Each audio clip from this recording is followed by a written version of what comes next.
Hey YouTube, this is LeBrun coming to you, and I have an interesting topic, which is not normally my repertoire, but I wanted to discuss mother-in-laws or potential in-laws and the dangers that one could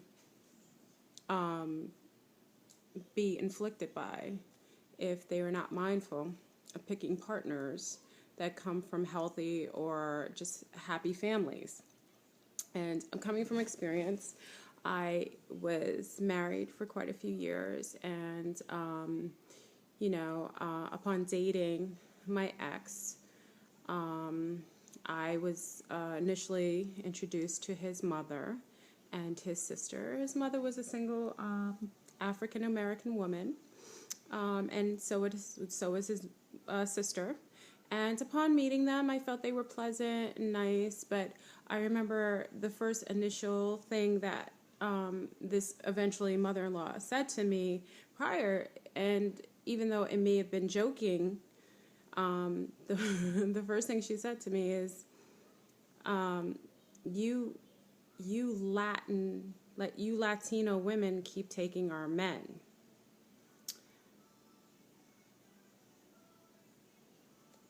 Really? Like, really?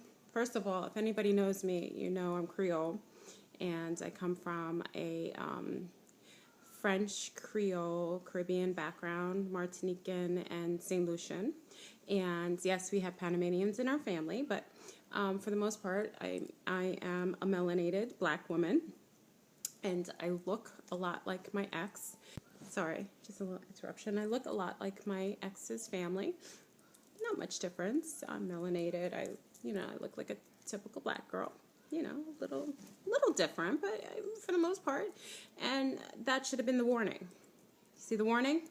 She's letting me know that she's already considered me a foreign entity. Fast forward,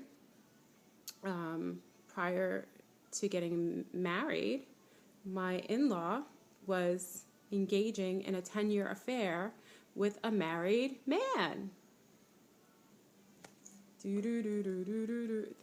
Hello? And was okay with letting everyone know and bringing this married man around her family. Like it was okay.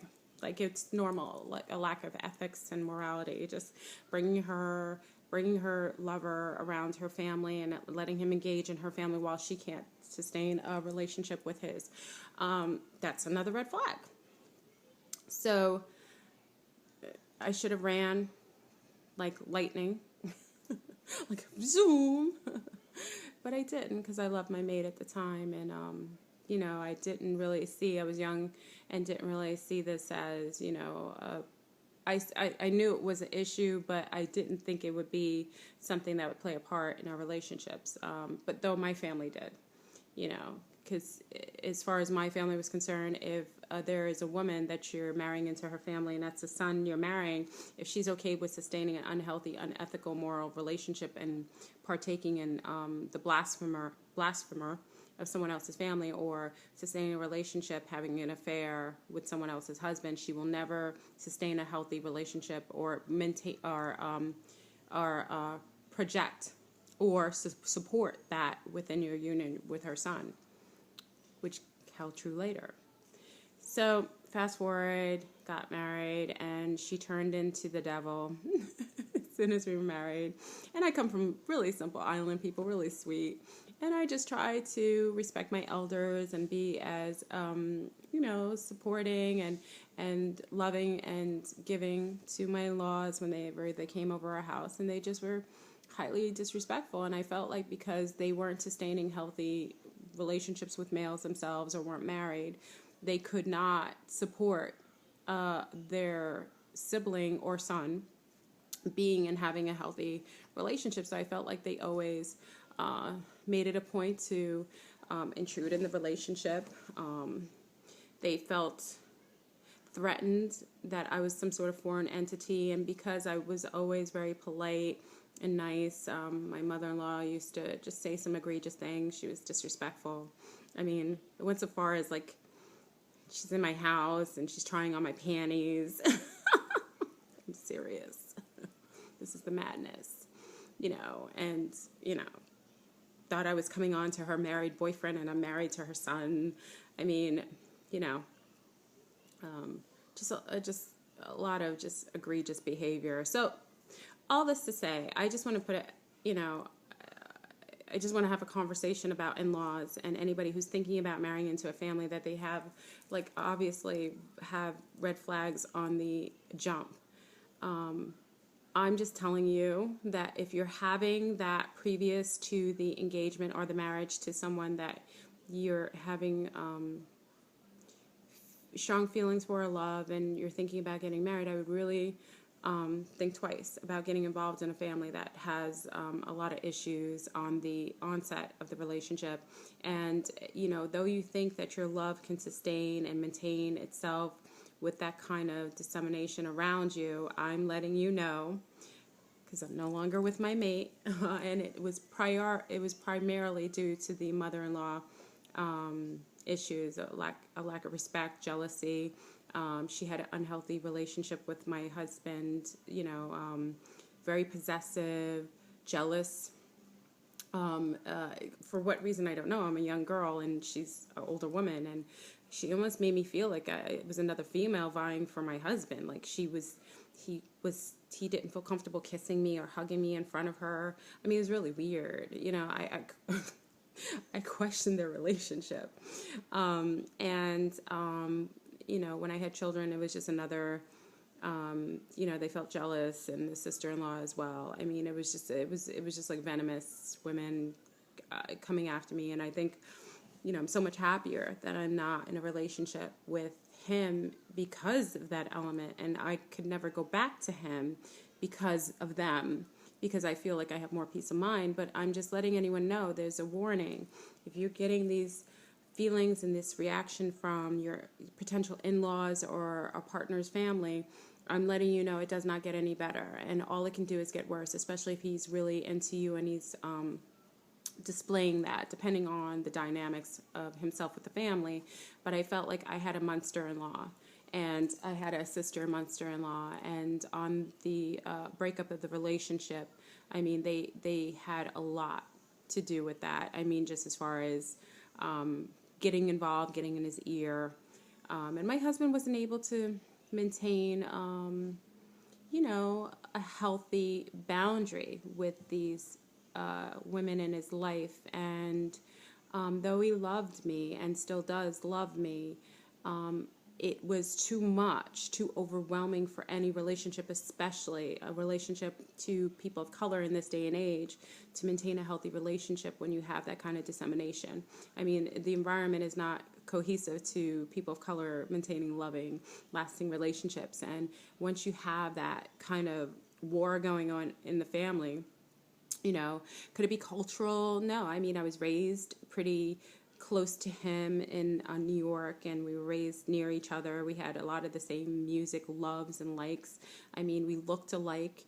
I mean, yes, I came from a family that had a different culture, but I was raised and born here, so I didn't feel like that should have been an issue. But apparently to the African-American woman that was my mother-in-law and the sister, I felt like they felt like I was a foreign entity taking away something from their culture. And I think it was her, but I think the African-American part of it had something to do with that, like the threatened by something that they did not understand culturally or did not relate to, even though, again, I was raised here, and I obviously, I'm a woman of color. So, but warning, I don't care if you're white, black, Asian, Latino, be mindful. Culture does play an issue in relationships, and though you may love your mate, I mean, if they don't have a healthy family, especially if the mothers are single, I find that single women, I don't know if it's just black or white, I think it could be anything, I think they just feel threatened whenever, especially if there's a male in the family that's the sole male, that they vie after that attention, when he's commingled and has partnered up with someone else outside the family. I think they feel threatened by that. And I think what they sometimes will go at that couple and eventually breaks up. And I never used to believe in Munster-in-laws until I had them in my family. And God bless them. I'm so grateful that I really don't have to deal with them by choice, because they're very venomous women, and I wish them well, some peace of mind. But to do that to a loving, beautiful couple that was just coming up, and again, we were together many years, but it was a lot of harshness on my heart, my soul, to have to always be on defense and not feel comfortable in a family unit. That, you know, you always want cohesiveness with your husband and your in-laws, and you're excited. And as a young girl, you just don't even, I didn't even think it was a plausibility. I thought, you know, I'm loving and happy and silly and, you know, and appeasing, and it just wasn't enough. I mean, if they had the feeling, but again, my mother-in-law was sustaining an unhealthy relationship with a married man, so she hadn't, her family values were already damaged, and she had no love for self, so she could not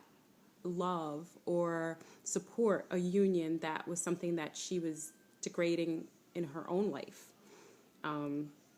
So, I mean, it's sad, but, you know, and this is just a warning for anybody who's getting married, who's already having those issues. I say, and I never really want to discourage any couple from making it, but unless you have a very strong bond, and your husband or yourself can uphold, especially if it's your family too, you have to be able to support your partner, especially if they're going at that. I think you need to separate yourself, and if you're not able to do that, I don't think the relationship will last. I think it will eventually break apart, and it could be really damaging to yourself or your family if you have children. So this is a shout out to all the women and men who are dealing with Munster-in-laws. I am sorry. It's a sad state of affairs, but I tell you, if you can avoid it and move on and get in another relationship that's more cohesive with healthier people and family. And again, my parents have been married 62 or 63 years, and they're pretty loving. And I mean, it wasn't always perfect from what I heard, but it's something to that. And I should have picked a partner who had more of that family, that, you know, just that cohesive family value system, and we're in it to win it. And I think there's something to that. And culturally, I should have picked someone more similar. Because for her to say, you know, you Latinos are taking our men, I think that's so disrespectful. If I was Latino, it's disrespectful. I'm not Latino, but it's disrespectful. Like, some of you women have to get it together and support the melanated family. Every family should be supported, but just the melanated family. It's just not the most cohesive environment for us. And I think it's important to support that union. So, big up to anybody who's sustaining a relationship with Munster-in-laws. And if you're in it, in the struggle, I wish you well. But for those of us who are freed from the demons of those Munster-in-laws, congratulations. Run. Anyway, I thought it was a good discussion. Tell me how you feel about it. Tell me if you're dealing with a mother-in-law, sister-in-law, brother-in-law, father-in-law who's causing problems. Maybe it's in your family, and maybe we can kind of talk amongst each other to see if there's any way that we can kind of create peace in our families. And if not, I'd love to hear how the dynamics of some of the relationships are occurring. And again, it's not just a black family. It's just my personal experience, but it's, you know, I have girlfriends who are white who experience some of the same, probably have the same thing, and they come from the same culture. So, you know, it does happen, but that was my experience. I was a foreign entity to this woman, this African-American woman, and she came guns a-blazing, and she just made the whole relationship disgusting, and she made her son feel like he had to choose between his wife and and it wasn't me, but you know, she was, you know, I feel like she was unwell, and the same with his sister-in-law. Just, you know, if they weren't very healthy. So anyway, wishing you well. Let's have this discussion, and if you like the video. Okay, peace out. Fleur Brown.